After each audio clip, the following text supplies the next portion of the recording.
శ్రీహరి, నిన్న నీకు హోంవర్క్ ఏం చేయాలి? నలుగురున్న ఇంట్లో ఒక్కొక్కరికి 3 మునక్కాయలు చొప్పున ఆ ఇంటికి ఎన్ని మునక్కాయలు కావాలను చేసావా? తెచ్చానండి. 1 2 3 దీర్ఘాయుష్మాన్ భవ. 4 5 6 7 8 9 9 తెచ్చావట. మీకు వాటం కదా మీరు తినరేమో అని 3 తప్పు తెచ్చానండి. వాటం ఒకటో వెధవా, లెక్క లెక్కే. మా అబ్బాయిని బట్టి కోళ్ళ మాత్రమంటావా, మా ఆవిడ బట్టి నన్ను ఆడమంటావా? మీరు పట్టండి. నేను పట్టాలా? పట్టండి సార్, జాంపండు. నీ తల్లి కడుపు బంగారు గారు. నమస్కారం. దీర్ఘాయుష్మాన్ భవ, సకల విద్యా ప్రాప్తిరస్తు. ఒరేయ్, బెండకాయలకు ఎవరికి ఇచ్చాను? నాకండి.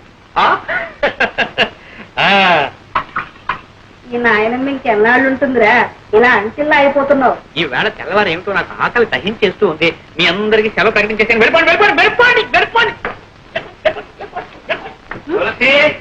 ఈ వేళ ములక్కాడ పులుసు, బెండకాయ ఈగులు. ఏమండి, మీరు పిల్లలకి చెబుతున్న చదువు ఇదే? పిచ్చిదారా, అక్షరాలు అందరూ నేర్పుతారే, నేను ప్రతిదిన నేర్చుకున్నాను.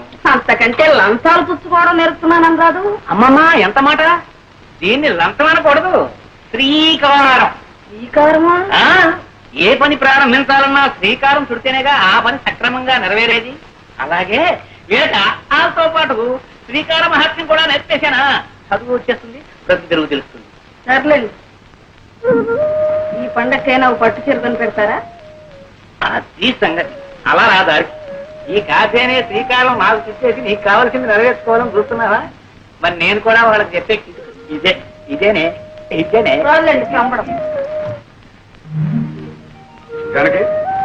జానకి, రే పాండు, మీ ఆవిడ ఎప్పుడు లేస్తుందో ఏమో. ఇదిగో కాఫీ. నువ్వెందుగా మాట అవటం? కడుపులో కలిసి అదే అక్కడికి వచ్చి తాగదు. పోనీలేరా, నేను పోయిన తర్వాత ఎలాగూ తప్పదు. అప్పుడు అనగా లేచి అమ్మ అవస్థ పడుతుంటే ఇంటికి పెద్ద కొడాలని బాలుడి పొద్దు కదా పడుకోవడానికి నీకు సిగ్గులేదు? ఏంటి పొద్దున్నే ప్రారంభించారు?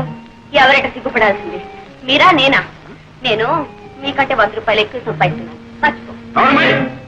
ఏదో పిఏ దాకా సతిగాను, నేను ఉద్యోగం చేస్తానని ఏడో బట్టి కానీ నీ సంపాదన మీద బతకాల్సిన కర్మ నాకేం పట్టలేదే. ఇదిగో, ఎవరి బాధ్యతలు వాళ్ళు గుర్తిస్తా నేనే ఏదైనా రాణికొచ్చేది.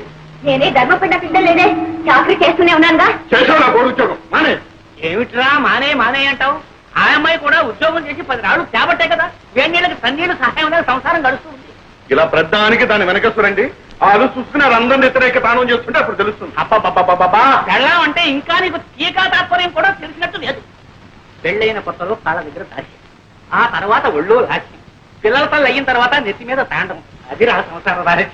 పిల్లలకి ప్రైవేట్ చెప్తున్నారుగా, ఈ రహస్యాలని వాళ్ళకి చెప్పండి, వాళ్ళైనా బాగుపడతారు. ఏమిటే వీడికి ఇన్నేళ్ళు వచ్చి ఇంకా సంసార రహస్యం? ఇన్నేడు సంసారం చేస్తే మీకు తెలిసింది, ఇక వాడికి తెలుస్తుంది.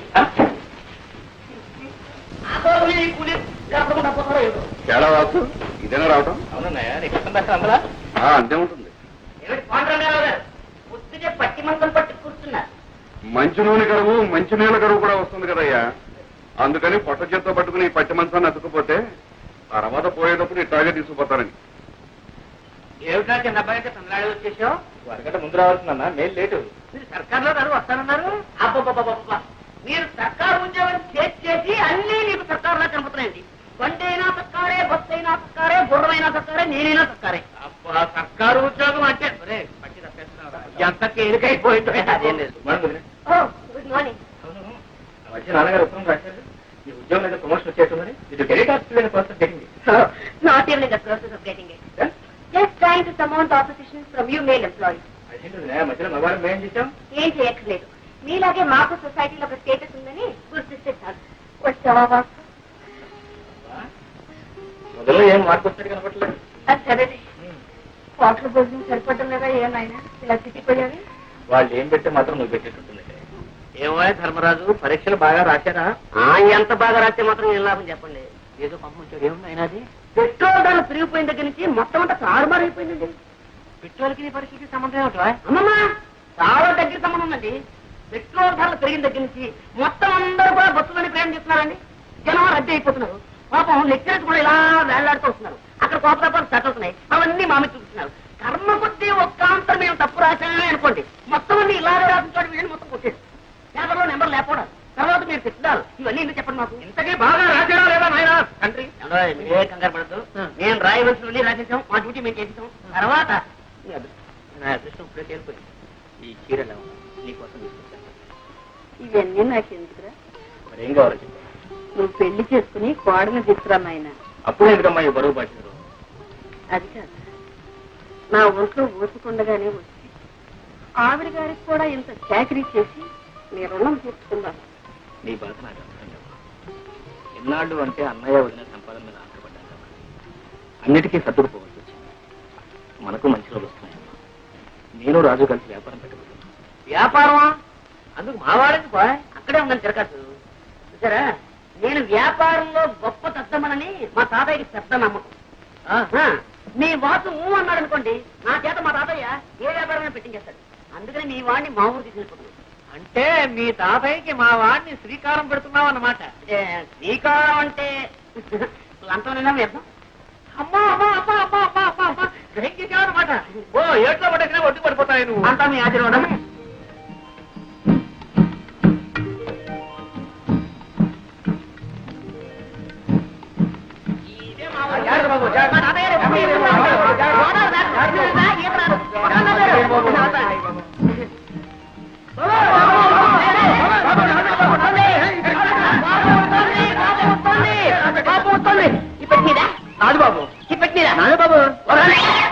ఈ తాతయ్య గారు ఏదో బండి పంపిస్తారన్నా మధ్యలో ఈ తగలేడంటే పంపిస్తాను. గుర్రానికి తలిచేమేమో బాబు. నీ బండి ఎవరెత్తారా? తాతయ్య గారు బండి పంపారు బాబు. ఎవరు తాతయ్య గారు బండి పంపించారా? ఈ పట్టు. అరే బాబే బాగా తాతయ్యడి నిద్రపోతున్నాడు మాట. సరే రాజేంద్ర బాబు ఎక్కడే ఎక్కడ? అరే మా తాతయ్యను ముత్తాత కలిసి వేయించారనమాట. కొంచెం కొంచెం అప్పుడప్పుడు గతులు. నీకే చెప్పేది కొంచెం నిదానం పోనేవయ్యా. గతులు ఏంటది? ఆయన ధర్మరాజు ఏంటది? రైలు అయింది, బస్సు అయింది, పడవైంది, ఇప్పుడు ఈ పల్లకేసావా? నా ఒంట్లో ఉన్న ఎముకలన్నీ టపటపామని విరిగిపోకునిపే నా ఖాళీ బుద్ధి చెప్పుకుంటాను. నిదాన్ని నువ్వు దారులు తెలియక ఇబ్బంది పడిపోతావురా. నేను వస్తాను కదా. రే బాబీ నువ్వు బానే ముందు బానే. ఎంత అందంగా ఉందరా మీ ఊరు.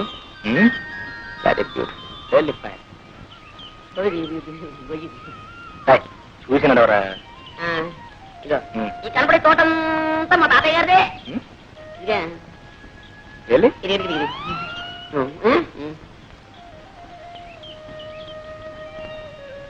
పండుగ కానివ్వండి మరి, మళ్ళీ కాయ చేసాలే. తోటలో కాయకి వచ్చారా మరి? ఎక్కడ మరి? అయ్యో గేది పడిపోతుందా? అయ్యో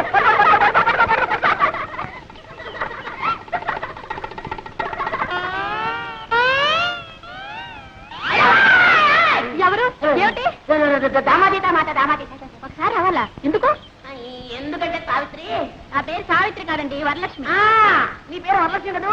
చిన్నప్పుడు ఇంత లంగా వేసుకుని, ఇంత జాకెట్ వేసుకుని, ఇంత జడ వేసుకుని, ముక్కు నిండా కీవిడి అసహ్యంగా ఉండేదాన్ని. అమ్మో ఇప్పుడు లంగాలు, ఓణీలు, కొబ్బరి ఉండాలు. ఎంత ముద్దొస్తున్నావు? నన్ను ఎవరు అనలేదండి, బాగున్నావని. ఎవరు అనలేదా పాపం? నేను అన్నా అనేస్తున్నా. ఎంత ముద్దొస్తున్నావు?